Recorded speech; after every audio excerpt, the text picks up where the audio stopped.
The greatest show on earth FIFA world cup আর কদিনের মধ্যে শুরু হতে যাচ্ছে। ফুটবল বিশ্বকাপ ঘিরে বাংলাদেশের উন্মাদনাটা এতটাই চরম পর্যায়ে গত বিশ্বকাপের সময় পৌঁছেছিল যে আর্জেন্টিনার সঙ্গে বাংলাদেশের একটা ডিপ্লোম্যাটিক রিলেশনশিপ নতুন করে বিল্ড আপ করা গেছে।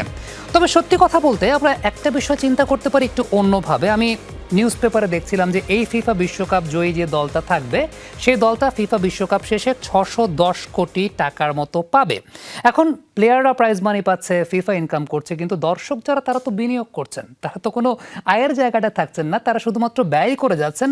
কিন্তু আমরা সবসময় গ্লোবালি একটা বিষয় দেখি যে ফিফা প্লেয়ারদের সঙ্গে সঙ্গে যারা ফ্যান্স রয়েছে তাদের জন্য বিভিন্ন স্পোর্টস জোন, ফ্যান জোন কিংবা তাদের জন্য অনেক অ্যাফিলিয়েটেড কার্যক্রম করে থাকে। আমাদের বাংলাদেশে এই ধরনের কার্যক্রম আমরা কখনোই দেখিনি। তবে এবারের বিশ্বকাপে প্রথমবারের মতো বাংলাদেশে দুটা কর্পোরেট হাউস কিন্তু যৌথভাবে বাংলাদেশের যুব ক্রীড়া মন্ত্রণালয়ের সহযোগিতায় সেটা আয়োজন করতে যাচ্ছে। একটা ফেস্টিভ মুড কিন্তু আমাদের সবার মধ্যে বিরাজ করছে। আমি যতটুকু জানতে পেরেছি তারা আমাকে কারেক্ট করে দেবেন যদি আমি ভুল হয়ে থাকি। পুরো বাংলাদেশব্যাপী তারা 13টা ফ্যান জোন ইনক্লুড করতে যাচ্ছেন, সেখানে অনেক কিছুই থাকবে, সেই ব্যাপারগুলো নিয়ে আমরা কথা বলবো।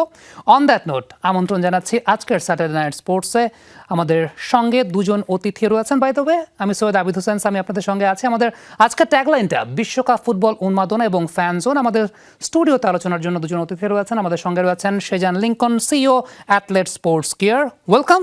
Thank you. হ্যাঁ, এবং সেই সঙ্গে আমাদের সঙ্গে আরও একজন অতিথি আছেন, mister Wahid Wahi, CEO House, welcome. Thank you ভাই। আমি সেজান ভাই আপনাকে দিয়ে একটু শুরু করতে চাই। আমি ফ্যান জোন নিয়ে ডেসক্রিপশন আপনি সব কিছুই করবেন, তবে আমি ওই প্রশ্নটা দিয়ে শুরু করতে চাই। সেটা হচ্ছে ফিফা ওয়ার্ল্ড কাপে জয়ী দল 610 কোটি টাকা পাবে আমরা জানি, কিন্তু ফ্যান্সরা আসলে কি পায়? ফ্যান্সরা আসলে আবেগটা বিক্রি করে, আর কিছুই পায় না। এর বাইরে আসলে পাওয়ার কোনো কিছু নাই। মানে আমরা যে আবেগটা নিয়ে খেলা দেখি দর্শকরা, এটাই আসলে আমরা সেল করে দিই ওদের কাছে, এটা ওরা পারচেস করে, বাট আমরা আসলে কিছু পাই না। ওয়াহিদ ভাই, আপনাকে যদি এটা আমি জিজ্ঞেস করি একটু হাইপোথেটিক্যালি, সেটা হচ্ছে বাংলাদেশ তো ফিফা বিশ্বকাপে পার্টিসিপেট করে না, কিন্তু বাংলাদেশের দর্শকের ফিফা বিশ্বকাপ নিয়ে যে আবেগটা আছে সেই আবেগটাকে যদি আমরা ইলেকট্রিসিটিতে কনভার্ট করতে পারতাম তাহলে দেশে কি লোডশেডিং থাকতো?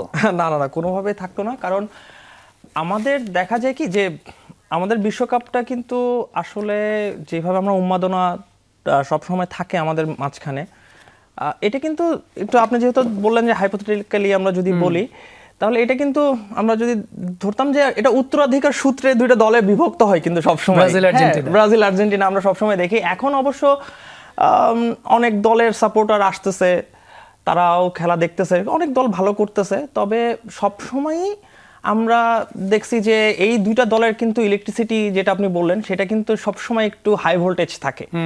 তো সেই দিক থেকে দেখতে গেলে আমাদের ইলেকট্রিসিটির কোনো মানে আমরা এত উন্মাদনা আমরা বাইরেও হয়তো এক্সপোর্ট করতে পারতাম। আমার কাছে মনে হয় যে that was the very nice answer, যে আমরা হয়তো বা সেই ইলেকট্রিসিটি বাইরেও এক্সপোর্ট করতে পারতাম। সাজান ভাই, ডেফিনেটলি এই সেক্টরটাতে যখন কাজ করছেন, আপনাকে আমরা ক্রিকেটের মাধ্যমে সর্বপ্রথম চিনি। 2011 বিশ্বকাপের জার্সি ডিজাইনটা আপনি করেছিলেন, এরপর আপনার কাছ থেকে বেশ কিছু কাজ আমরা দেখতে পেয়েছি। বিপিএলেও আপনি সবসময় দেখা যায় যে জার্সি ডিজাইন বা সেই মার্চেন্ডাইজিংয়ের কাজটাও আপনি করে থাকেন। বাট এবার একটা ভিন্ন প্রেক্ষাপট নিয়ে একটা ভিন্ন জায়গায় আপনি এসেছেন, ডেফিনেটলি স্পোর্টসের প্রতি ভালোবাসার যে জায়গাটা, সে ভালোবাসার জায়গা থেকে। আমি যদি একটু আপনাকে জিজ্ঞেস করি, আরেকটু আমরা ডিপে যাচ্ছি, আরেকটু যদি জিজ্ঞেস করি, সেটা হচ্ছে আপনাকে দুইটা অপশন দেওয়া হলো। একটা হচ্ছে আপনাকে মেম্বার অফ পার্লামেন্ট হওয়ার টিকিট দেওয়া হবে, আদারওয়াইজ আপনাকে ফিফা বিশ্বকাপের ফাইনাল ম্যাচের টিকিট দেওয়া হবে। আপনি কোনটা নেবেন? ফিফা বিশ্বকাপের ফাইনাল। কেন? কারণ কিছু জিনিস আছে, লাইক পেশা আর নেশার মধ্যে কিন্তু একটা ডিফারেন্স আছে। সো স্পোর্টসটা হচ্ছে আমার নেশা ভাইয়া, সো আমি ওইটাকে সবসময় আগে দেখি, তারপরে আমার অন্য সব কিছু। এইটাই মনে হয় সবচাইতে বড় মাহাত্মের জায়গাটা ফিফা ওয়ার্ল্ড কাপের। যেমনটা সেজান লিঙ্কন বলছিলেন যে তাকে যদি মেম্বার অফ পার্লামেন্টের টিকিটও দিয়ে দেওয়া হয় সেটা তিনি নেবেন না, ফিফা বিশ্বকাপের ফাইনাল ম্যাচের টিকিট নেবেন। ওয়াহিদ ভাই, আপনার ফেভারিট ফুটবলারকে এই বিশ্বকাপে? এই বিশ্বকাপে আমার ফেভারিট ফুটবলার, যেহেতু আমি ব্রাজিল সাপোর্ট করি, অনেকেই আছে, তবে ভিনিসিয়াস জুনিয়র। হ্যাঁ, ওকে, আপনি তো একজন অর্গানাইজার, ডেফিনেটলি একটা অর্গানাইজ করছেন, আপনাকে একজন অর্গানাইজার হিসেবে জিজ্ঞেস করছে, যদি ভিনি জুনিয়রকে আপনি ঢাকায় নিয়ে আসতে পারতেন তাহলে পুরান ঢাকায় নিয়ে কি খাওয়াইতেন? পুরান ঢাকায় ভিনিসিয়াস জুনিয়রকে পুরান ঢাকায় খাওয়াইতাম, বিসমিল্লাহ খাওয়াইতাম। ওকে, কাবাব, চাপ কাবাব খাওয়াইতাম ভিনি জুনিয়রের। হ্যাঁ, এটা ডায়েটে কোনো প্রবলেম হতো না? না, ডায়েটে ও তো বাংলাদেশে আসছে ঘুরতে, আমি নিয়ে আসতাম ঘুরাইতে, তো ঘোরাতে ভিতরে একটু চিট দিয়ে থাকতেই পারে।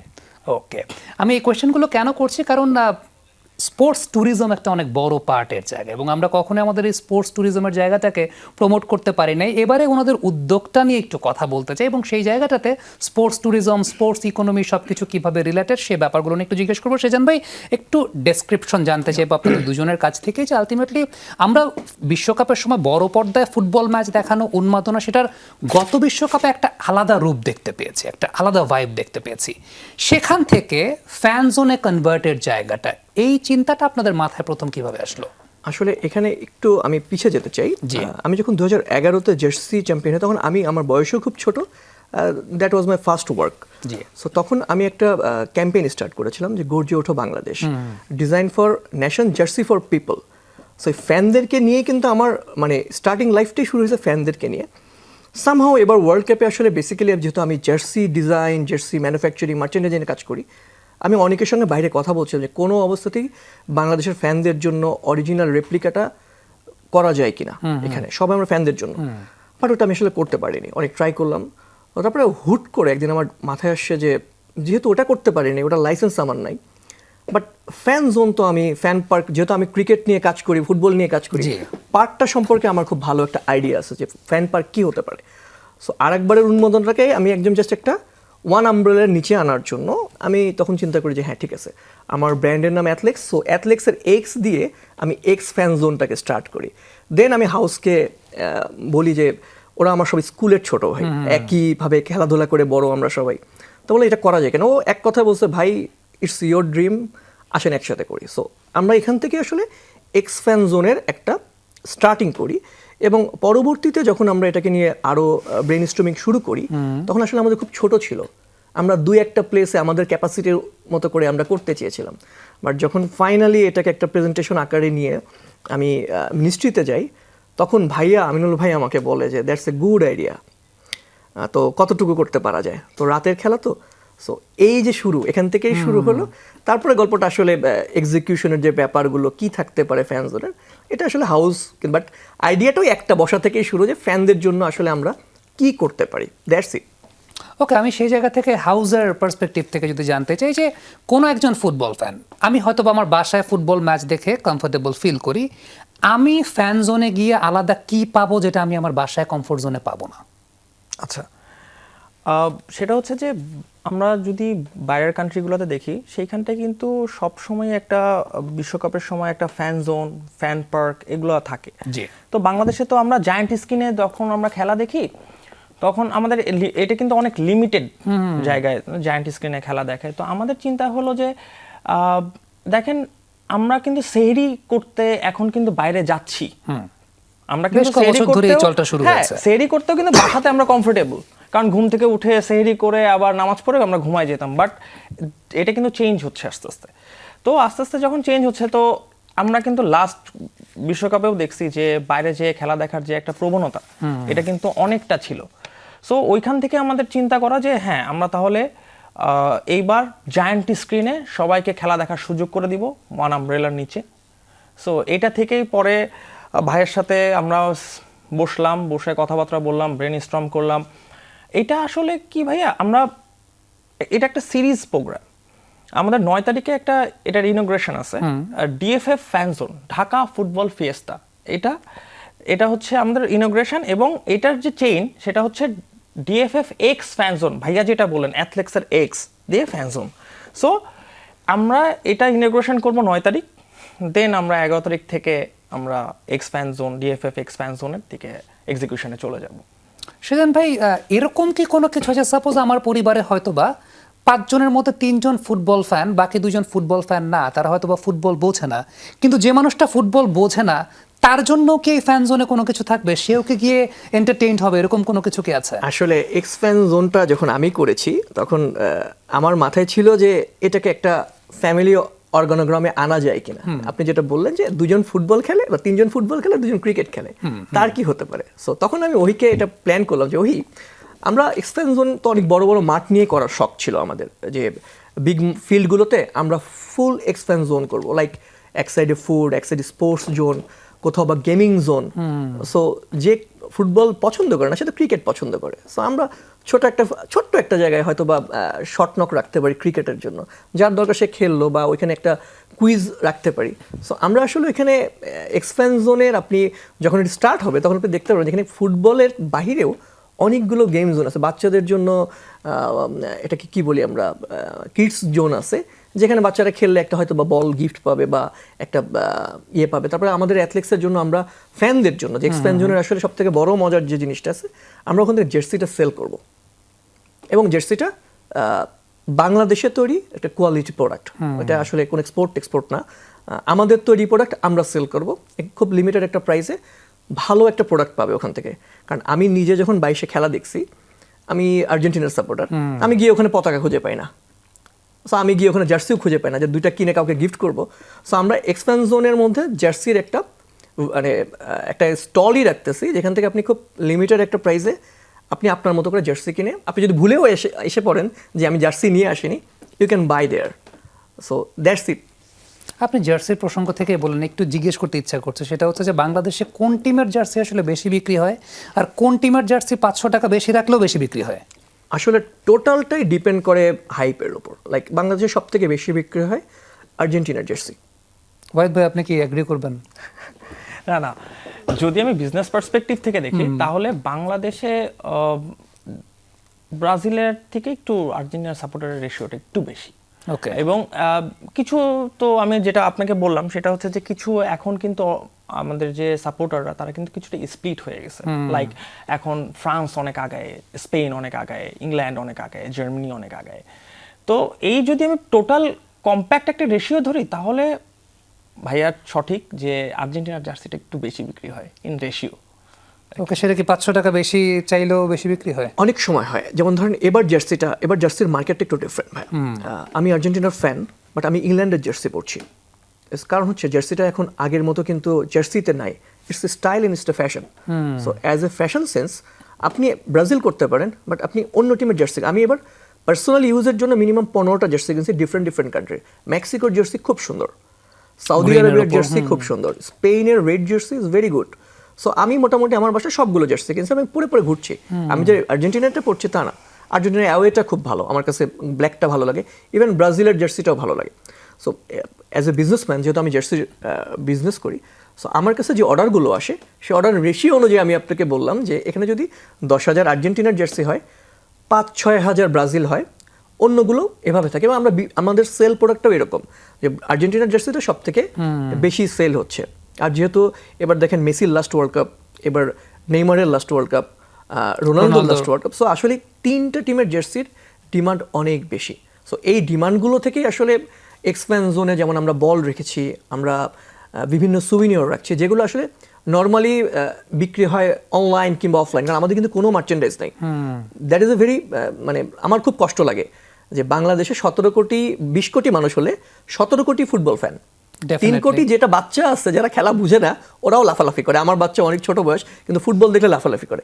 সো এই 17 কোটি মানুষের দেশে আসলে কোনো ফ্যান জোন থাকবে না, রাতে খেলা দেখে ব্যাক করার সময় খাবার পাবে না।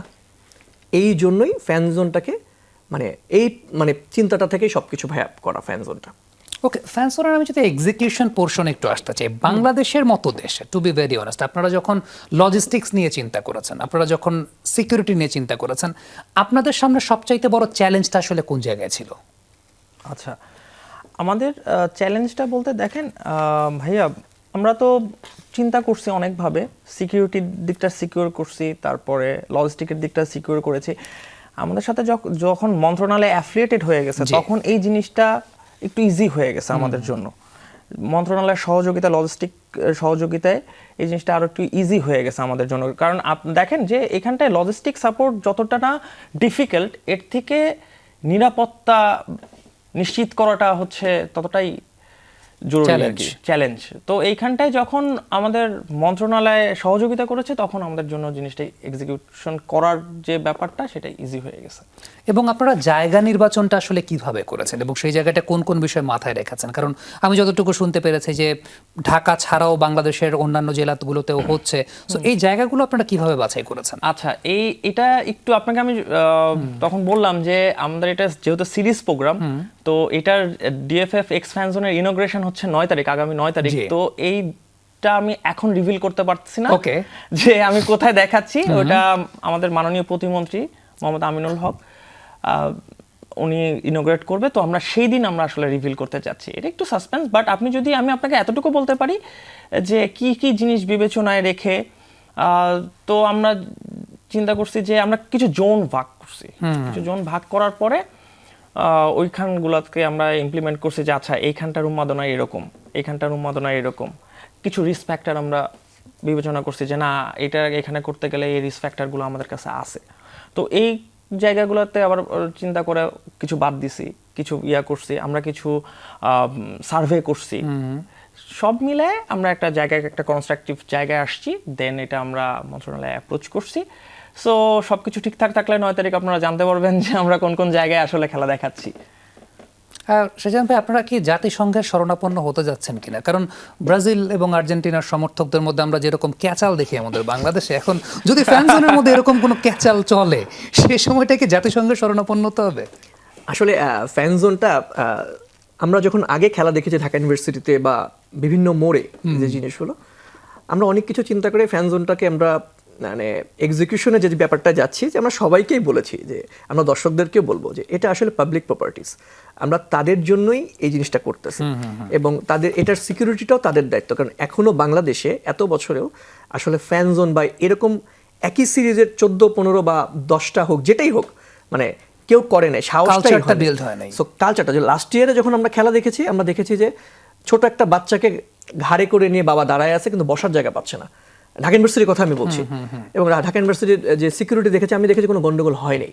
সেকেন্ড হচ্ছে সিকিউরিটি নিয়ে বারবার যে কনসার্ট আসতেছে, আমরা সব জায়গা থেকে আসলে খুব ভালো ভাইব পাচ্ছি যে আমাদের প্রেজেন্টেশন যখন আমরা করছি সেটাই আমাদেরকে এত সুন্দরভাবে টেক করছে সবাই, যে আমরা চিন্তা করছি দর্শকরাও আমাদের এই উদ্যোগটাকে নিজেদের মতো করে খেলবে বা নিজেদের মতো করে দেখবে, যে খেলাটা দেখতে এসে তারা যাতে কোনো বিশৃঙ্খল পরিবেশ না করে, যাতে জিনিসটা আমাদের গায়ে আসে, তাহলে ওটা আমাদের প্রবলেম হবে, আমাদের বন্ধ করে দিতে হবে খেলাটা।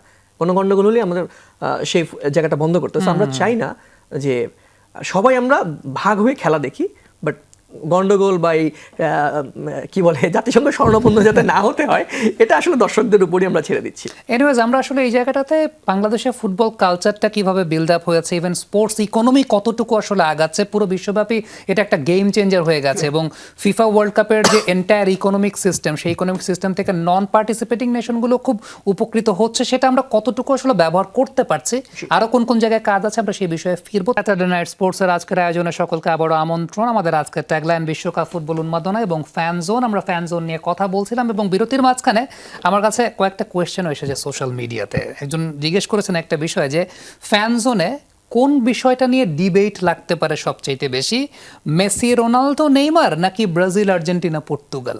সেজান ভাই, কি মনে হয়? দর্শকের কোয়েশ্চেন। দর্শকের এটা দুটোই হতে পারে, এটা দুটো। কারণ মেসি নেইমারের তো আসলে হয় না, তুলনাটা হয় না। মেসি রোনালদোর তুলনাটাই সবসময় হয়, যেটা আমরা দেখে আসি। সো ওটাও হতে পারে, আবার টিম নিয়েও হতে পারে।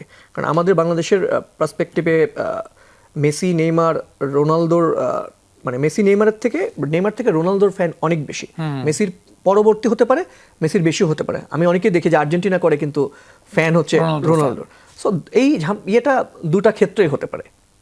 আপনার কাছে কি মনে হয় ওয়াহিদ ভাই, কোনটা নিয়ে আসলে ডিবেটটা বেশি লাগতে পারে, ইন্ডিভিজুয়াল মেসি, রোনালদো, নেইমার নাকি সেই জায়গায় ব্রাজিল, আর্জেন্টিনা, পর্তুগাল? ভাইয়া, আমার পার্সোনালি মনে হয় যে আর্জেন্টিনা, ব্রাজিল, পর্তুগাল। কারণ এই যে মেসি, রোনালদো, নেইমার, এটা না আমরা সারা বছরই করি বিভিন্নভাবে, বিভিন্ন ক্লাবের খেলায় করি, কে গোট, কে এইটা করলো, কে ওইটা করলো। সো এই জিনিসটা আসলে আমরা কিন্তু ব্রাজিল, আর্জেন্টিনা, পর্তুগাল বলেন এই ধরনের কম্প্যারিজন নিয়ে আসি যখন আমরা বিশ্বকাপে আসি তখন। এছাড়া কিন্তু পরের 4 বছর এই যে মানে 42 দিনের খেলা, এরপরে কিন্তু আমরা আর্জেন্টিনা, ব্রাজিল ভুলে যাব, তারপরে আবার ওই মেসি রোনালদো নিয়ে চলে আসবো আমরা। সো আমার পার্সোনালি মনে হয় যে আমরা তর্ক বিতর্ক করব ব্রাজিল, আর্জেন্টিনা, পর্তুগাল নিয়ে বেশি ফ্যান জোনে। দলগুলো নিয়ে সেই জায়গাটায় বিতর্কটা হতে পারে, কিংবা আমরা যেটা বলি কনস্ট্রাকটিভ ক্রিটিসিজমটা হতে পারে। সেজন্য ভাই একটু কিউরিওসিটির জায়গা থেকে, কারণ অনেক দর্শকরা এটা অলরেডি কোয়েশ্চেন করা শুরু করেছেন, সেটা হচ্ছে এই ফ্যান্স জোনগুলোর মধ্যে আসলে বিভিন্ন ভাগের কথাটাও আমরা শুনতে পেয়েছি, যে প্রিমিয়াম ফ্যান জোন রয়েছে, ইকোনমি ফ্যান জোন রয়েছে। আমি নামগুলো এখনো জানি না আসলে কি রয়েছে, আপনি একটু সেটা ক্ল্যারিফাই করে দেবেন। এবং দর্শকদের কোয়েশ্চেনের জায়গায় এক্ষেত্রে আসলে ক্রাইটেরিয়াটা কি, যে কেউ গেলেই কি সেখানে অ্যাটেন্ড করতে পারবে, নাকি আগে থেকে রেজিস্ট্রেশন করতে হবে? What are the criteria? Okay, আমরা আসলে আপনি ওকে তখন জিজ্ঞাসা করছিলেন যে আমরা কিভাবে ফ্যান জোনটাকে লোকেট করেছি। জি, সো আমরা লোকেট করেছি হচ্ছে কয়েকটা ওয়েতে। রেগুলার ফ্যান জোন, লাইক এখানে অলওয়েজ টাইম ক্রাউড খুব বেশি, লিমিটেড না, ইউনিভার্সিটি, পর্যটন জায়গাগুলোতে। তারপরে আরেকটা ফ্যান জোন আছে, এটা প্রিমিয়াম ফ্যান জোন, যেটাতে রেসিডেন্সিয়াল এরিয়াতে যে জায়গাগুলো আছে সেটাকে আমরা প্রিমিয়াম ধরছি। আর আমরা একদম শো স্টপার টাইপ, একদম হাই প্রিমিয়াম যেটা, সেটা হয়তো বাংলাদেশের 2 থেকে 3টা হবে, এবং সেটা রেজিস্ট্রেশন করে আসতে হবে উইদাউট পেমেন্ট। আপনি রেজিস্ট্রেশন করে, কারণ ওইটা থেকে আমরা 1000 লোক হলে 1000 জনকে আমরা এন্ট্রি করতে দিব, কারণ ওই জায়গাটা একদমই রেজিস্ট্রেশন। এমনও হতে পারে যে ঢাকায় ওই ফ্যান জোনে খেলা দেখার জন্য বরিশাল বা কুমিল্লা কিংবা কক্সবাজার থেকে কেউ এটা রেজিস্ট্রেশন করে আসতে, যে আমি একটা ম্যাচ দেখবো। কারণটা ওই জায়গাটাকে আমরা প্রিমিয়াম জোন, একদম ফুল প্রিমিয়াম হিসেবে রিলোকেট করছি। আর দর্শকদের উদ্দেশ্যে যেটা আমার বলা, যেটা আমরা এখন ট্রাই করছি, আমরা এখনো করতে পারিনি, আমরা পর্যটন কে লক করার জন্য কাজ করছি। যদি ওটা হতে পারে তাহলে হয়তো এর ব্যাপ্তিটা আরো বেড়ে যাবে, অর্থাৎ স্পোর্টস ট্যুরিজমটাকে আরো প্রমোট করার জায়গাটার দিকে চিন্তা করছেন সেজন লিংকন। আমি একটু আপনার কাছে আসতে চাই প্রবাহিত ভাই, সেটা হচ্ছে আমরা যে স্পোর্টস ইকোনমি নিয়ে কথা বলি, ফিফা ওয়ার্ল্ড কাপটা যখন হয়, যেমন চায়না 2002 বিশ্বকাপের পর থেকে আর কখনো পার্টিসিপেট করতে পারে নাই, কিন্তু চাইনিজ কোম্পানিগুলো ফিফা ওয়ার্ল্ড কাপের সবচেয়ে বড় স্পন্সর, কারণ তারা জানে তাদের দেশের যত জনসংখ্যা আছে সবাই সেই ফিফা ওয়ার্ল্ড কাপ দেখবে। সো সেখান থেকে তাদের দেশেও ইন্টারনালি দেখা যায় যে একটা ইকোনমিক গ্রোথ তৈরি হয়। আমাদের দেশে কি এখনো আমরা ফিফা বিশ্বকাপকে ঠিকমতো অ্যাজ আ প্রোডাক্ট ব্যবহার করতে পারছি স্পোর্টস মার্কেটিং এর পয়েন্ট অফ ভিউ থেকে, কিংবা যে কোনো জায়গা থেকে? এটা কি আমাদের কাছে একটা গ্ল্যামারাস প্রোডাক্ট হতে পেরেছে এখনো? না ভাইয়া, এটা এখনো আমাদের কাছে হয় নাই, তবে ইন ফিউচার হবে। কারণ একবারে যে হয় নাই তা না, আমরা আরএমজি সেক্টরে কিন্তু কিছু কাজ করছি জার্সি নিয়ে। তো সেক্ষেত্রে দেখতে গেলে কিছুটা হচ্ছে, বাট আপনি যেভাবে বলতেছেন যে ব্র্যান্ডিং পার্সপেক্টিভ থেকে, যেরকম আপনি চাইনিজ বলতেছেন যে চাইনিজ প্রোডাক্টগুলো আপনারা করতেছে, তো এটা তো অ্যাকচুয়ালি যে ব্র্যান্ডিং পার্সপেক্টিভ থেকে হয়, তো আমাদের এখনও ওই রকম হাই ভ্যালু ব্র্যান্ড ক্রিয়েট করতে পারি নাই আমরা। সো এই জন্য আসলে আমাদের এখনও ওই রকমভাবে ইকোনমিক্যালি যে আমরা বেড়ে উঠবো এই ফিফাকে প্রোডাক্ট হিসেবে ব্যবহার করে, সেইটা এখনও আমার কাছে, আমার পার্সোনালি মনে হয় যে এখন আমরা করতে পারি নাই সেটা। সেজান ভাই, এই জায়গা থেকে আপনি স্বপ্নটা আসলে কি দেখেন? কারণ একটা বেশ রিস্কি অ্যাটেম্প্ট আপনারা নিয়েছেন বাংলাদেশের পার্সপেক্টিভ, আমি যদি টু বি ভেরি অনেস্ট সেটাকে চিন্তা করি, এইখান থেকে কি আপনি চিন্তা করতে পারছেন যে ভবিষ্যতের ভিশনটা আসলে কোন জায়গাটা, যে দেশের ফুটবলের যে একটা কালচার, সেই কালচারাল ভ্যালুটা বৃদ্ধি পাবে, পারিবারিক একটা সম্মিলন তৈরি হবে, একটা সুস্থ বিনোদনের চর্চা তৈরি হবে? আপনি কি স্বপ্নটা সেই জায়গাটায় দেখতে পান, এবং সেই সঙ্গে ইকোনমিক গ্রোথটাও আসবে ফ্রম ফুটবল বা ফ্রম স্পোর্টস? বেসিক্যালি বাংলাদেশের মানুষ হচ্ছে ক্রিয়া পাগল, যেটাকে, যেহেতু আমি ক্রিয়া পার্সন, একজন ক্রিয়া পাগল। সো আমার কাছে যেটা মনে হয়েছিল এবার এটা করার আগে, আপনি যেটা বলেছেন ডেফিনেটলি অ্যাবসোলুটলি রাইট, মানে যে খুব রিস্কি একটা প্রজেক্ট। ইভেন দো আজকে পর্যন্ত আমরা যে এত বড় একটা প্রজেক্ট আমরা যাদের কাছে পিচ করেছি, যে কর্পোরেট হাউসগুলোকে, তারা অনেকটা পিছে যায়, যে এটা কি হতে আসলে জানে না। এটা যে একটা প্রোডাক্ট, এক্সপ্যান জোন হোক আর হোয়াট এভার ইট ইজ, দেখো ফুটবল বিশ্বকাপটাকে রেখে যে জিনিসটাকে আমরা প্রোডাক্ট হিসেবে সেল করব, ওইটা আসলে কর্পোরেটরা এখনো আসে নাই। সো আমার মনে হয় আমার এটা ছিল হচ্ছে এবার একটা দেখানোর জন্য যে ফুটবল ওয়ার্ল্ড কাপে এই এক্সপ্যান জোন একটা প্রোডাক্ট হতে পারে, এবং এটা গ্লোবালি। আপনি আরেকবার একটা দেখবেন যে ড্যাফোডিল হতে পারে, ঢাকা ইউনিভার্সিটি হতে পারে, ওয়ার্ল্ড মিডিয়াতে হাইপ ছিল, বাট আমার খুব দেখে খারাপ লেগেছে যে একটা এলইডি, 2টা সাউন্ড সিস্টেম দিয়ে ওটা দেখাচ্ছে, হাজার হাজার লোক দেখছে। আমরা নট এরকম না, কিন্তু আমাদের কিন্তু এটাকে খুব সুন্দরভাবে রঙিন করে সাজানো যেতে পারে। সো আমার প্ল্যানটা ছিল আমি যদি এবার এটাকে সাজাতে পারি, হোপ ফর দ্য বেস্ট, যে ফিউচারে এই এক্সপ্যান জোনের মতো পরবর্তী বিশ্বকাপে বাংলাদেশে হয়তো বা 200টা জায়গায় প্রোডাক্ট খেলা দেখাবে, কিংবা এই ফ্যান জোনগুলো করবে। এবং আমি চাই এক্সপ্যান জোনগুলোকে গভর্নমেন্ট এটাকে ইউটিলাইজ করুক, যে এটাকে একটা প্রোডাক্ট হিসেবে সেল করুক, যে কোনো খেলা, ফুটবল হোক, ক্রিকেট হোক, বাংলাদেশের মেয়েরাও আজকে ফুটবল খেলছে, এই খেলাগুলো যাতে কোনো জায়গায় গিয়ে ফ্যামিলি নিয়ে কিংবা বন্ধু বান্ধব মিলে দেখতে পারে, যেটা একটা রেস্টুরেন্টে হয়, আমরা চাচ্ছি এটাকে একটা কর্পোরেট কালচারে নিয়ে আসার জন্য। দ্যাটস ওয়াই আমি এক্সপ্যান্স জোনকে আসলে ক্রিয়েট করেছি। এই জায়গা থেকে ওয়াহিদ ভাই, আপনার কাছে কি মনে হয় কখনো যে দেশীয় কর্মসংস্থানও তৈরি হতে পারে অনেক জায়গা থেকে? যেমন যেটা বলছিলেন সেজান ভাই, যেরকম জার্সির কাজ করছে, লোকাল লেভেলে অনেক ইভেন্ট অর্গানাইজ করা হচ্ছে, বাট এই পার্টিকুলার সেক্টরটাকে চিন্তা করি যে ফ্যান জোন, এটা স্থায়ী হতে পারে, অস্থায়ী হতে পারে, আই এম নট শিওর, আমি জানি না সেটা স্থায়ী অস্থায়ী কোন জায়গায় আপনারা কোনো রিভিউও করছেন না, বাট এটাকে একটা ইকোনমিক গ্রোথ দিতে পারে কিনা বাংলাদেশের ইকোনমিতে, বিশেষ করে স্পোর্টস ইকোনমিতে নতুন কর্মসংস্থান তৈরি হতে পারে কিনা? হ্যাঁ, এটা একটা সম্ভাবনার দ্বার খুলে দেয়। আমরা যদি যেভাবে চিন্তা করতেছি সেভাবে আমরা ইনশাল্লাহ এক্সিকিউট করব। তারপরে আসলে কি হয় ভাইয়া, যে কোনো জিনিস আগে দেখাইতে হয়, না দেখালে আসলে ওটার ভ্যালুয়েশন বোঝা যায় না। তো আমরা যেভাবে চিন্তা করছি আমরা পারফেক্টলি এক্সিকিউট করি ইনশাল্লাহ। তারপর এইটা সবার কাছে দেখানোর পরে এখানটায় অনেক কিছু অ্যাড হবে আরও। হাউস যেভাবে চিন্তা করছে সবসময় যে এই জিনিসটা আমরা দেশের জন্য কাজ করতেছি, কারণ এই শহর আমার, এই মানুষ আমার। তো আমরা এই চিন্তাধারায়, হাউস এই চিন্তাধারায় আগাচ্ছে যে আমরা সবার জন্য কাজ করব এবং এইখান থেকে সবার যাতে আউটকাম আসে। আমরা কথা বলতেছিলাম যে দর্শকরা কি পায়, শুধু তো ব্যয় করতেছি। সো এইখানটায় কিন্তু আমরা সেই চিন্তাটাকেই মাথায় রেখে আমরা কিন্তু এইখানটায় কোনো দর্শকের জন্য কোনো ব্যয় রাখতেছি না। দর্শকরা আসুক, দেখুক, বুঝুক। এই জন্য আপনি যেটা বলতেছেন যে আমরা ইকোনমিক্যালি কিভাবে এটাকে দেখতে পারি, সেটা মানে কোনো ভ্যালু অ্যাড করা যায় কিনা, সেক্ষেত্রে এটা আগে হইতে হবে ভাই, প্রথমবার হইতে হবে, তারপর আস্তে আস্তে আস্তে আস্তে আস্তে আস্তে জিনিসটা অন্যদিকে মোড় নিবে ইনশাআল্লাহ। সেজান ভাই, ওয়াহিদ ভাই যেটা বলছিলেন যে দেশের জন্য কাজ করার জায়গাটা, আমি যদি এই বিষয়টাকে একটু রিলেভেন্ট করি, যে আমরা যেরকম বাইরের দেশের ক্লাবগুলোকে নিয়ে অনেক উন্মাদনা আছে, আমাদের এই জায়গাটায় বার্সেলোনা ফ্যান ক্লাব আছে, আমাদের এই জায়গাটায় রিয়াল মাদ্রিদ ফ্যান ক্লাব আছে, এবং একদম দেখা যায় ইন্ডিভিজুয়ালি ফ্যান ক্লাবগুলোর আয়োজনে আমরা এরকম ওয়াচ অ্যালং দেখতে পাই, ঢাকা শহরের বিভিন্ন রেস্টুরেন্টে এই কাজগুলো করা হয়। যদি এরকম ফ্যান জোন বা এক্স ফ্যান জোনের এই যে একটা চল আপনারা শুরু করছেন, অদূর ভবিষ্যতে কি মনে হয় কখনো এটাকে যদি ঠিকঠাক মতো ইউটিলাইজ করা যায়, বাংলাদেশের যে লোকাল ক্লাবগুলো আছে সেগুলোর পুরনো জনপ্রিয়তা ফিরিয়ে আনা সম্ভব? একটা সময় আমার মনে আছে, আমি হাতিরপুল বাজারে দেখতাম আবাহনী সমর্থক গোষ্ঠীর অফিস ছিল, পল্টনে হয়তো মোহামেডান সমর্থক গোষ্ঠীর অফিস ছিল, এখন সেগুলো নাই। সো মনে হয় কি যে এই জিনিসটাকে ফিরিয়ে আনা সম্ভব যদি প্রপারলি প্ল্যানিং করা যায়? Absolutely right. ধরেন আপনি যেটা বলছেন, আমরা যখন ছোট ছিলাম তখন আবাহনী মোহামেডানের খেলা দেখতাম, অনেক সময় সাদা কালো টেলিভিশনে, আমার মনে আছে 90s-এ। সো আমার এক সময় আমার নিজের একটা ক্রিকেট টিম ছিল 99 থেকে 2003 পর্যন্ত, আমি বেড়ে ওঠা পাবনাতে।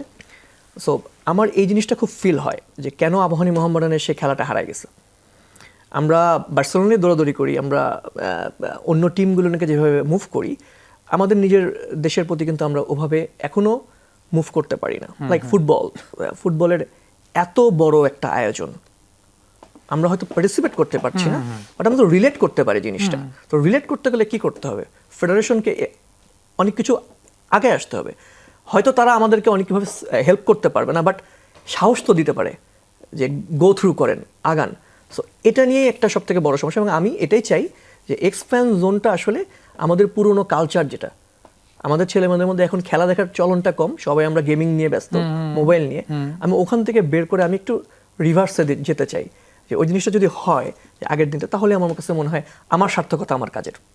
ইন দ্য মিন টাইম অনেকগুলো কোয়েশ্চেন আমাদের সোশ্যাল মিডিয়া হ্যান্ডেলসে আসলে চলে এসেছে, এবং আমি সেই জায়গা থেকে একটু কোয়েশ্চেন করতে চাই, যে একটা খুব কমন কোয়েশ্চেন ঠিক এই মুহূর্তে করা হয়েছে যে আলটিমেটলি ফ্যান জোন যেগুলো থাকছে সেখানে কি এমন কিছু থাকবে কিনা, এমন কোনো রসদ থাকবে কিনা যেটা হয়তো বা পুরো ওয়ার্ল্ড কাপ চলাকালীন সময়টাতে শুধুমাত্র খেলা দেখার সময় না, খেলা শেষ হওয়ার পরেও দর্শকদের জন্য কিছু না কিছু থাকবে, বা খেলা শুরু হওয়ার আগেও দর্শকদের জন্য কিছু না কিছু থাকবে? তারা এরকম কোয়েশ্চেন করেছেন। আসলে আমি জানি না এই জিনিসটা আসলে টাইমিং নিয়ে কিনা, বা পুরো দিনব্যাপী সেই আয়োজনটা থাকবে কিনা, বা পুরো দিনব্যাপী ফেস্টিভ্যাল থাকবে কিনা, এইরকম ব্যাপারে আসলে একটা সামঞ্জস্যপূর্ণ কোয়েশ্চেন করেছেন একজন দর্শক। আচ্ছা, এটা আমি একটু ক্লিয়ার করি। সেটা হচ্ছে যে আমাদের খেলাগুলো কিন্তু একটু লেট নাইটের দিকে, অনেকটা লেট নাইটের দিকে। তো আমরা যেভাবে প্ল্যানটা করেছি যে এই আমাদের সেটআপটাই এইভাবে করা, যে এখানে অনেক ইন্টারঅ্যাক্টিভ গেমস, অনেক হ্যাংআউট জোন টাইপ, তারপরে ফুড স্টল থাকবে। তো আমরা ফ্যান জোনগুলো ওপেন করব খেলা শুরুর কিছুটা সময় আগে, দেন তারপরে আমরা খেলা শেষ হওয়ার পর আমরা কিছুটা সময় এটা খোলা রাখবো, দেন আবার আমরা ভেন্যুটাকে ক্লোজ করে দিব, কারণ এখানটা কিছু সিকিউরিটি রিজন থাকে। এই জন্য আমরা এইভাবে প্ল্যানটা করেছি আর কি। ওকে, তার মানে দর্শক যাদের মধ্যে কনফিউশনের জায়গাটা আছে তারা সেই ব্যাপারটা অবশ্যই খেয়াল রাখবেন, এবং যেমনটা বিষয়টা বলে দিলেন যে এখানে কিছু সিকিউরিটি কনসার্নের জায়গা আছে, তো সব কিছু কোলাপ করেই আসলে কাজটা করতে পারে। সেজান ভাই, প্রথম মিটিং থেকে আপনারা এখন পর্যন্ত যতগুলো আপনাদের মিটিং হয়েছে বা এখন আপনারা এক্সিকিউশন ফেজে আছেন, এর মধ্যে সবচেয়ে স্মরণীয় কোনো ঘটনা বলতে পারবেন যেটা হয়তো বা কোনো সিনেমা দেখলে আমরা ভাবতাম যে এটা অবাস্তব কোনো কিছু দেখাচ্ছে বা এরকম কোনো ঘটনা আছে? সেটা আমার মনে হয় আমি আর রোহি একসাথে হব। সেটা সব থেকে মজার জিনিস হচ্ছে পারমিশন। আমরা আসলে এটা করতেই পারতাম না যদি আমিনুল ভাই ডিরেক্ট হেল্প না করতো। কারণ আপনারা জানেন বাংলাদেশে যদি আমি এটাকে ইজিলি পারমিশনের জন্য, যে it's long time, so Aminul ভাই এটাকে এত ইজিলি হেল্প করেছে, কয়েক ঘন্টার মধ্যে সে বলছে যে গুড, মানে ওই যে আপনি যেটা বললেন প্ল্যানটা ভালো, ওকে এক্সিকিউশন করেন। এবং সে বলেছিল যে আমি আসলে আরো অনেক বড় করতে চেয়েছিলাম, কিন্তু যেহেতু খেলাটা রাতে আমরা টাইম পাইনি, সো আপনি যেহেতু ছোট করে করতে চাচ্ছেন, উনি নিজেই সিগনেচার করে সব কিছু করেছে। ওটা আমাদের কাছে খুব মজার ছিল যে আমরা এত ইজিলি পারমিশনটা পেয়ে যাবো। ওনার পারমিশনটা দিয়ে আমরা আসলে মানে মন্ত্রণালয়কে সামনে রেখে আমরা জিনিসটাকে আগায় নিয়ে যেতে পারতেছি। আদারওয়াইজ যদি একটা ইন্ডিভিজুয়াল আমার ওর পার্সোনাল কোনো প্ল্যান হতো, আসলে আমরা এখন পর্যন্ত কিছুই করতে পারতাম না। সো থ্যাঙ্কস আমিনুল ভাই যে আমাদেরকে খুব ইজিলি একটা শর্ট নোটে 1-2 ঘন্টার মধ্যে সে আমাদেরকে তার পারমিশনটা দেওয়ার জন্য আমরা আসলে এক্সপেনশনটাকে বা আমাদের ফুটবল ফিয়েস্তাটাকে আমরা অন করতে পারছি বা আমরা কাজ করতে পারছি। এটা খুবই মজার একটা ছিল আমাদের কাছে। সো সেই জায়গাটায় বাংলাদেশে তো আসলে দাপ্তরিক পারমিশন নেওয়াটা অনেক কঠিন হয়ে যায়, সেই জায়গাটায় মাননীয় ক্রীড়া প্রতিমন্ত্রী সহযোগিতা করেছেন এবং সাহায্যের হাত বাড়িয়ে দিয়েছেন। সেই জায়গাটাতে অবশ্যই একটা এক্সিকিউশনের জায়গাটা চলে এসেছে। ছোট বাচ্চাদের অনেক আগ্রহ থাকে আসলে অটোগ্রাফ কিংবা সেলফি নেওয়ার জন্য। আমার মনে হয় যে যিনি প্রশ্নটা করেছেন তিনি হয়তোবা স্কুল বা কলেজে পড়েন, কারণ তার প্রশ্নটা এইরকম, সেটা হচ্ছে যে এরকম কোনো স্পেশাল গেস্ট অ্যাপিয়ারেন্স থাকবে কিনা, যেটা কোনো সারপ্রাইজ কোনো ভিজিট যেখানে তারা অটোগ্রাফ নিতে পারবেন, ছবি তুলতে পারবেন, এরকম কোনো জায়গা আছে কিনা? মানে থাকলে হয়তো বা তারা এখন সেটা নিয়ে একটা পরিকল্পনা করতে পারেন।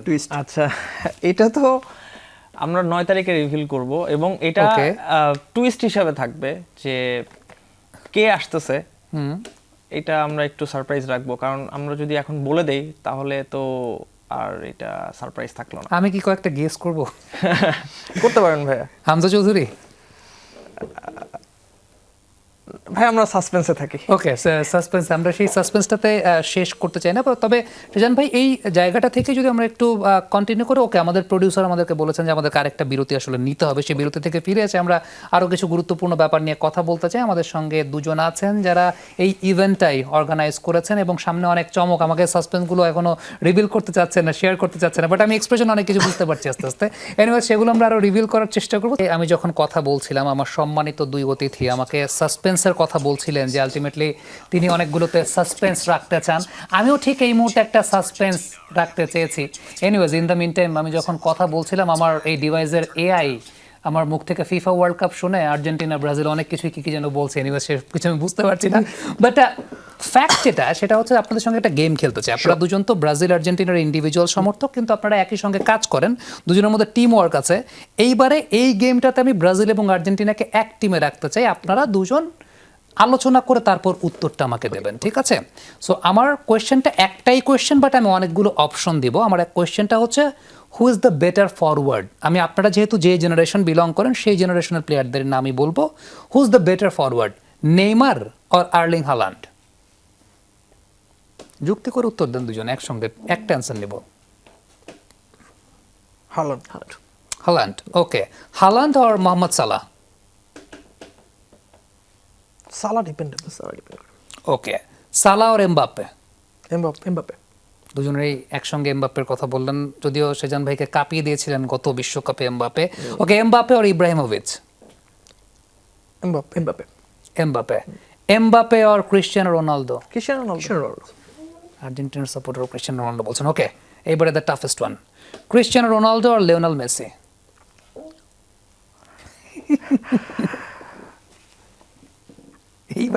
এইবার দুজনে একটু আলোচনা করে দেখি, রোনালদো আর মেসি। এটা তো অনেক টাফ কোশ্চেন, এটা তো কন্ট্রোভার্সিয়াল কোশ্চেন অ্যাজ ওয়েল। আমি তো কন্ট্রোভার্সি করার জন্য কোশ্চেন করলাম। দুজন দুই টাইপের বেসিক্যালি। না, আমি একটা অ্যানসার চাই। চোখ বন্ধ করে একটা আন্দাজে দাগায় দেন। না, না, কোনো না। সমস্যা নেই, এমসিকিউ অ্যান্সারের না মতো। না না, এটা এমসিকিউ না, ব্যাপারটা হচ্ছে যে এক্সপেনশনের দিকে চলে যাবে, এটা কি অ্যানসার করলাম আমরা? CR7 CR7 not like that. CR7 এটা আমার সাথে দ্বিমত। CR7 different type category player, but আমি যদি, যেহেতু আমি ইমোশন নিয়ে বেশি কাজ করি আমার জায়গাটা, সো আমি মেসির ম্যাজিক্যাল মুভমেন্টগুলোকে সবসময় ফিল করি যে ওকে ওর জায়গা থেকে। ওকে ওকে আমি ধরে নিলাম যে এই পাশে উনি বলছেন CR7, উনি বলছেন মেসি। সো এবার দুইজনকে আমি ইন্ডিভিজুয়ালি কোশ্চেন করতে যাবো। দুজনের ক্ষেত্রে দুইজন উইনার, একজনকে আমি রোনাল্ডোকে আমি উইনার ধরে ঘোষণা করলাম, আর একজনের ক্ষেত্রে আমি মেসিকে উইনার ঘোষণা করলাম। তবে আমার last question for both of you, individual answer দেবেন। আপনি মেসির কথা বলেছেন, মেসি নাকি রোনাল্ডো নাজারিও?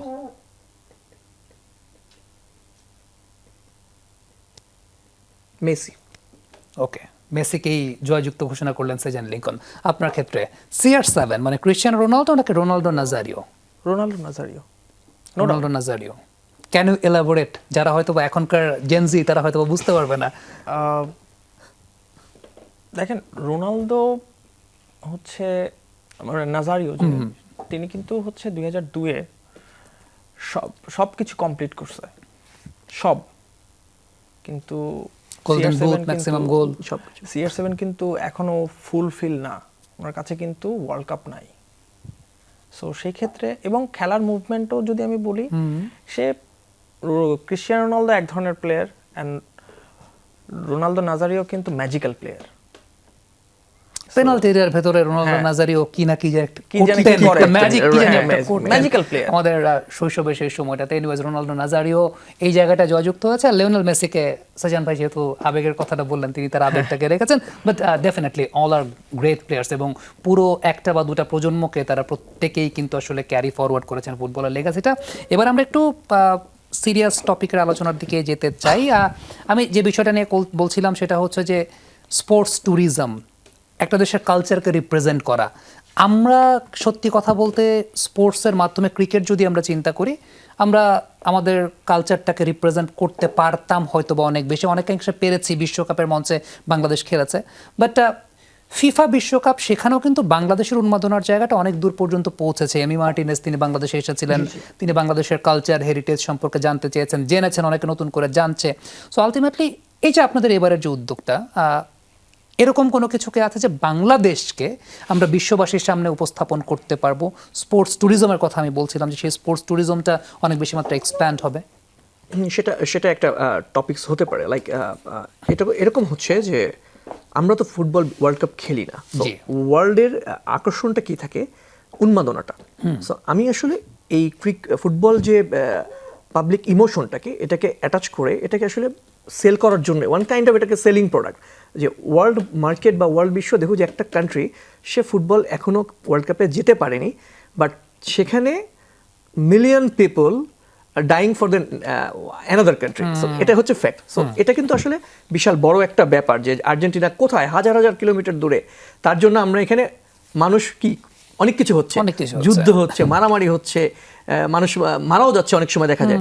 সো আমি চাই যে জিনিসটাকে এমন একটা ভাইবে আসুক যে ওয়ার্ল্ড মিডিয়া এটাকে প্রপোজ করো, ও মাই গড এরা তো আরও ক্রেজি নেশনস। সেই ক্রেজি নেশনসটাকে সেল করার জন্য আসতেও পারে হয়তো বা কেউ না, আমরা কিন্তু অনেক জায়গা থেকে অনেক ইনফরমেশন পাচ্ছি যে অনেকেই আমাদেরকে অনেক কান্ট্রি থেকে আমাদের কোনো না কোনো মাধ্যমে আমাদেরকে বলতেছে যদি এরকম কোনো কিছু হয়, অ্যাটলিস্ট জার্নালিস্টরা বাংলাদেশে আসবে দেখতে যে বাংলাদেশে আর্জেন্টিনা, পর্তুগাল বা ব্রাজিলের হাইপটা কেমন থাকে। সো আমরা এই প্যাকেজটাকে একটা মানে সোল্ড প্যাকেজ করতে চাই ফিউচারে, যাতে এটা সেল করা যায়, অথবা এই জিনিসটা থেকে বাংলাদেশকে আরও ভালোভাবে রিকগনাইজ করতে পারে যে বাংলাদেশ একটা ক্রেজি কান্ট্রি ফর ফুটবল। এরকম কখনো কি স্বপ্ন দেখা হয়েছে বা চিন্তা করেছেন এই প্রজেক্টটা হাতে নেওয়ার সময়, যে আমরা যখন ফিফার অফিসিয়াল ডকুমেন্টারি দেখি, ফিফার অফিসিয়াল কোনো একটা ইভেন্টের আগে থিম সং দেখি, সেই থিম সঙ্গে আমরা কিন্তু দর্শকদের ক্রেজিনেসটা দেখি, বাট কখনো কি মনে হয়েছে যে সেই অফিসিয়াল থিম সঙ্গে বাংলাদেশের কোনো একটা গ্লিমস থাকবে, বা আপনাদের যে উদ্যোগটা আছে সেই উদ্যোগটার গ্লিমস থাকবে নেক্সট ওয়ার্ল্ড কাপে 2030? এটা চিন্তা করে আমাদের আসলে করা, যে আমি আপনাকে কিছুক্ষণ আগে বললাম যে এটা যে আসলে কান্ট্রিকে কন্ট্রিবিউট করার তো অনেক ধরনের ওয়ে থাকে।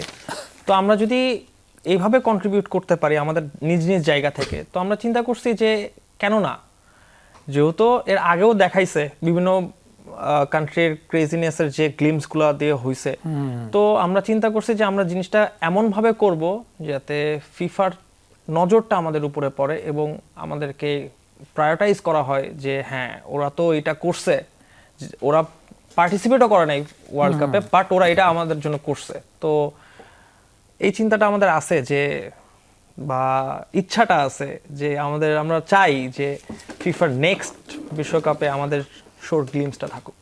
সেজান ভাই, আরেকটা কোশ্চেন আমি দেখতে পাচ্ছিলাম ইন দ্য মিন টাইম, আসলে আমার ডিভাইসে অনেকগুলো কোশ্চেন চলে এসেছে অলরেডি। আমি এই কোশ্চেনটা দেখতে পাচ্ছি যে এটা কি একটা কন্টিনিউয়াস প্রসেসে থাকতে পারে কিনা, বা আপনাদের সেরকম কোনো পরিকল্পনা আছে কিনা? বিশেষ করে আমরা এখন দেখি হামজা চৌধুরী, সমিত সোম বা ফাহমিদুলরা যারা এসেছেন রেগুলার বাংলাদেশের হয়ে খেলছেন, একটা আলাদা উন্মাদনা তো অবশ্যই কাজ করছে। গতকাল সালমারিরোতে খেলা হয়েছে এবং সেখানে বাংলাদেশ জয়লাভ করেছে। মানুষের একটা অন্যরকম আগ্রহের জায়গা কিন্তু এখন তৈরি হয়েছে along with cricket. So Bangladesh national football team যখন খেলবে তখন এই টাইপের উদ্যোগ কন্টিনিউয়াস প্রসেসের মধ্যে থাকতে পারে কিনা, সেটা একটা স্বপ্নের জায়গা হতে পারে কিনা? আমরা স্বপ্নের জায়গা থেকেই যেটা হয়েছে যে এটা নিয়ে আমাদের অলরেডি কথাও হয়েছে, আমরা কিন্তু এখন এক্সিকিউশন আসেই নেই, বাট আমাদের প্ল্যান দিয়ে যেটা হয়েছে যে শুধু ফুটবল কেন, এটা ক্রিকেট না কেন। সো আমরা আসলে আমাদের যারা এটাকে কি বলা হয় ল মেকার কিংবা আমাদের যারা ইনভেস্টর যারা এই জিনিসগুলো দেখেন, কিংবা স্পোর্টস মিনিস্ট্রি হতে পারে, ট্যুরিজম মিনিস্ট্রি হতে পারে, তাদের কাছে আমরা অলরেডি কথা বলা শুরু করেছি যে এরকম কোনো একটা প্রজেক্টকে স্ট্যান্ড বাই করা যায় কিনা, যেখানে ক্রিকেট ওয়ার্ল্ড কাপও দেখতে পারবো, হয়তো বা এত বড় স্কেলে না, লার্জ স্কেলে না, ছোট একটা স্কেলে, লাইক আপনি দেখেন ঢাকা শহরের আশেপাশে প্রচুর স্পোর্টস কমপ্লেক্স হচ্ছে এখন, যেটা কিন্তু 5 বছর আগে ছিল না। সো দ্যাট আমার কাছে মনে হয় যে আমরা এক্সপ্যানজনটাকে যদি রান করতে পারি, আমার মনে হয় অদূর ভবিষ্যতে যে ক্রিকেট, ফুটবল, মেয়েদের সাফ খেলা বা মেয়েদের খেলা, বিপিএল, এই দেখার জন্য এক্সপ্যানজনটা আমার মনে হয় দর্শকদের জন্য কাজ করবে। আর এবং আমরা মনে প্রাণে চাচ্ছি যে এটাকে যাতে গভর্নমেন্ট থেকে হলেও এটাকে হেল্প করা, যে এটা যাতে ফিউচারে কাজ করতে পারে। আমি এই জায়গা থেকে একটু জিজ্ঞেস করবো আপনাকে, যে মাদার অর্গানাইজেশন যারা আছে, সেটা আমি বাংলাদেশ ফুটবল ফেডারেশন বলতে পারি, বাংলাদেশ ক্রিকেট বোর্ড বলতে পারি, কিংবা যে কোনো ইভেন্টে যারা মাদার অর্গানাইজেশন আছে, তারা যদি এসব জায়গায় হেল্প করে বা অ্যাফিলিয়েটেড হয়, সেক্ষেত্রে আপনাদের কোন কোন কাজগুলো আসলে সহজ হয়ে যেতে পারে, বা অদূর ভবিষ্যতের ক্ষেত্রে আপনারা কোন কোন জায়গায় ওই হেল্পটুকু প্রত্যাশা করছেন যদি মাদার অর্গানাইজেশন সেই জায়গায় আপনাকে লজিস্টিক্যাল সাপোর্টগুলো দেয়? হাউসের এই অনেকগুলো প্ল্যান আছে যে আমরা প্রত্যেকটা, আমাদের তো আসলে অনেক ধরনের খেলা হয়, তো এই খেলাগুলোকে আমরা একসাথে করে অনেকভাবে নিয়ে আসতে পারি সামনে। তো এইখানে আমরা যদি মন্ত্রণালয় বা আমাদের গভর্নমেন্ট থেকে সাপোর্ট পাই, তাহলে আমরা এইগুলোকে আমরা আরো সুন্দর করে এক্সিকিউট করে অনেক কম্প্যাক্ট ওয়েতে, অনেক কনস্ট্রাকটিভ ওয়েতে আমরা জিনিসগুলো সামনে নিয়ে আসতে পারবো। যেরকম আপনি বলতেছিলেন যে মোহামেডান আবাহনী, এটা কিন্তু আমরা যখন ছোট ছিলাম তখন কিন্তু মানে অঙ্ক বইয়ে আবাহনী মোহামেডান অঙ্ক থাকতো, কিন্তু এখন কিন্তু ব্যাপারটা রিয়াল মাদ্রিদ বার্সেলোনা হয়ে গেছে। তো আমরা আসলে অনেকভাবে প্ল্যান করতেছি যে এইগুলাকে আমরা, আমাদের কালচারগুলোকে আমরা আরো সুন্দর করে সবার সামনে নিয়ে আসতে চাই, এখনকার জেনারেশন যারা আছে তাদের কাছে পরিচয় করায় দিতে চাই। সো এই ক্ষেত্রে যদি আমাদের মন্ত্রণালয় বা গভর্নমেন্ট থেকে হেল্প আসে, তাহলে এটা আমাদের জন্য এক্সিকিউশন আরো সহজ হয়ে যাবে। যেটা আমরা বললাম যে এই প্রোগ্রামটা যখন মন্ত্রণালয় অ্যাফিলিয়েটেড হয়েছে, আমাদের জন্য কিন্তু অনেকটা সহজ হয়ে গেছে কাজ, মোস্ট অফ দ্য কাজই সহজ হয়ে গেছে। সো এটাই। ওকে, আমি একদম শেষের দিকে চলে এসেছি। সেজান ভাই, একটু জিজ্ঞেস করতে চাই, আমাদের বাংলাদেশে আর্কাইভ ভ্যালু আসলে খুব কম, আমরা আর্কাইভ করি না কোনো কিছু, আমাদের আর্কাইভ নাই, যে কারণে সেটা আসলে প্রজন্ম থেকে প্রজন্মের দিকে যায় না। আমার মনে হয় যে স্বাধীন বাংলা ফুটবল দল যদি ভারতে থাকতো, বলিউডের 50টা মুভি অলরেডি তৈরি হয়ে যেত, আমাদের সে আর্কাইভ ভ্যালুটা নাই। সো আমি পার্টিকুলারলি আপনাদের এই ফ্যান জোনের কথা যদি জিজ্ঞেস করি, কোনো আর্কাইভ ভ্যালু থাকবে কিনা সেই জায়গাটাতে, হিস্ট্রিগুলোকে তুলে ধরা? মনে মুন্না কে ছিলেন আমাদের এখনকার জেনারেশন হয়তো বা জানে না অনেক কিছু। সো এরকম কোনো উদ্যোগ আপনাদের নেয়ার ইচ্ছা আছে কিনা, বা অদূর ভবিষ্যতে এর কোনো স্থায়ী কোনো একটা শেপ দেওয়ার ইচ্ছা আছে কিনা আপনাদের? ওকে, আমরা জাস্ট এতটুকু মানে সবকিছু তো আমরা টুইস্টার রাখছি, এটা বলে দিই যে আমাদের 9 তারিখের ইভেন্টেই স্বাধীন বাংলা যে ফুটবল টিমটা ছিল, তাদের যারা জীবিত আছেন তাদেরকে আমরা আমাদের প্রোগ্রামে ইনভাইট করেছি, এবং আমরা একটা তাদের ক্রেস্ট দিতে চাই, ইভেন 2003-এর সাফ ফুটবল টিমকেও। আর আমাদের যেটা প্ল্যান, আমরা যেহেতু ফ্যান জোন, সো অবশ্যই কিছু না কিছু জোন আছে, সো একটা জোনকে আমরা ফুটবলের যে হিস্ট্রি অফ বাংলাদেশ, এটাকে রিপ্রেজেন্ট করার জন্য আমরা একটা বুথ অলরেডি রেডি করেছি, যেখানে আসলে হিস্ট্রিটা উঠে আসবে। ফুটবলের হচ্ছে হিস্ট্রিটা। সো আমরা এটা অলরেডি রেখেছি। So that's a very nice initiative. আমার মনে হয় যে আমাদের বাংলাদেশে এই আর্কাইভ ভ্যালুটা আসলে অনেক কম। আরও কিছু সময় বাকি আছে, একটু জিজ্ঞেস করব, ফাইনাল ম্যাচের শেষ বাঁশিটা যখন বাজবে এই পুরো কর্মযজ্ঞের কোন বিষয়টা মিস করবেন সবচেয়ে বেশি? পুরো কর্মযজ্ঞের রাত জাগা, বসে রাতের পর রাত হাউসে বসে প্ল্যান করা, এক্সিকিউশন করা, স্ট্রেস সব কিছু মিস করব। সাথে বিশ্বকাপটাও শেষ হয়ে যাবে, এটারও একটা কষ্ট থাকবে। কারণ আমরা যতই কাজ করি না কেন, সবশেষে কিন্তু আমরাও সাপোর্টার, আমরাও দেখি খেলা কি দেখতে পারবেন নাকি ইভেন্ট নিয়ে দৌড়াদৌড়ি করবেন? না, এটা তো এখন যেহেতু আমরা সবার জন্য কাজ করতেছি, তো আমরা সবাই যেন খেলাটা দেখতে পারে এটা আগে ইনশিওর করা ভাই। তারপরে আমরা যদি সময় পাই ওইটুকুর ভিতরে খেলা দেখব। সেজান ভাই, ফাইনাল হুইসেলটা বাজার পর বিশ্বকাপের ফাইনাল ম্যাচের কোন বিষয়টা এই পুরো কর্মযজ্ঞের মিস করবেন? আসলে এটা বলাটাও খুব টাফ যে মিস কি করব, কারণ লাইক ধরেন আমার তো আসলে প্রফেশনটাই ফ্যানদের জন্য কাজ করা। আমি আসলে প্রত্যেকটা ইভেন্ট শেষ হয়ে যাওয়ার পরেই আমার খুব খারাপ লাগে যে হাই এটা তো শেষ হয়ে গেল। বিপিএল হলেও একই রকম, ক্রিকেট হলেও। সো এটা আরও অনেক ব্যাপ্তি আছে, এটা এত বড় একটা ইভেন্ট। আসলে আমরা যেটা দুজনেই চিন্তা করছি যে আমাদের কল্পনার বাইরে ইভেন্ট হয়ে গেছে, যেটা আমরা আশাও করিনি এত বড়। সো আমার মনে হয় এক্সিকিউশনে গেলে আমরা আমাদের যে এখনকার যে অ্যাক্টিভিটিসগুলো আছে সব থেকে বেশি এটা মিস করব।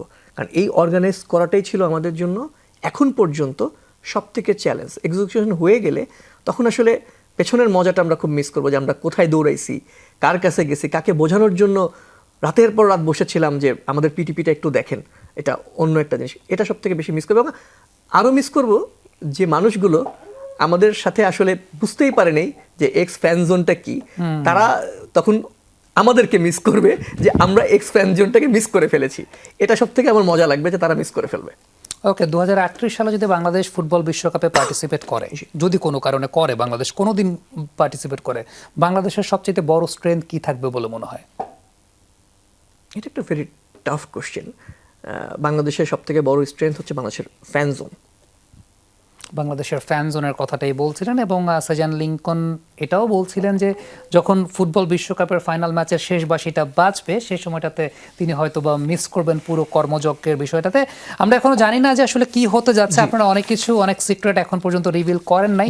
আমিও চাচ্ছি সাসপেন্স থাকুক, হয়তো বা 9 তারিখ একটা ফর্মাল ইনিশিয়েটিভের একদম ফর্মাল একটা ডিক্লারেশন আমরা পাবো। Thank you so much Sezan Lincoln, thank you so much Wahid ভাই, আপনাদের দুজনকে আজকে স্যাটারডে নাইট স্পোর্টসের সময় দেওয়ার জন্য। Let's hope for the best. আমরা অপেক্ষায় থাকবো যে আসলে ফ্যানদের জন্য কি কি অপেক্ষা করছে। দর্শক, এই ছিল স্যাটারডে নাইট স্পোর্টসের আমাদের আজকের আয়োজনে। এতক্ষণ আমাদের সঙ্গে থাকার জন্য সকলকে ধন্যবাদ।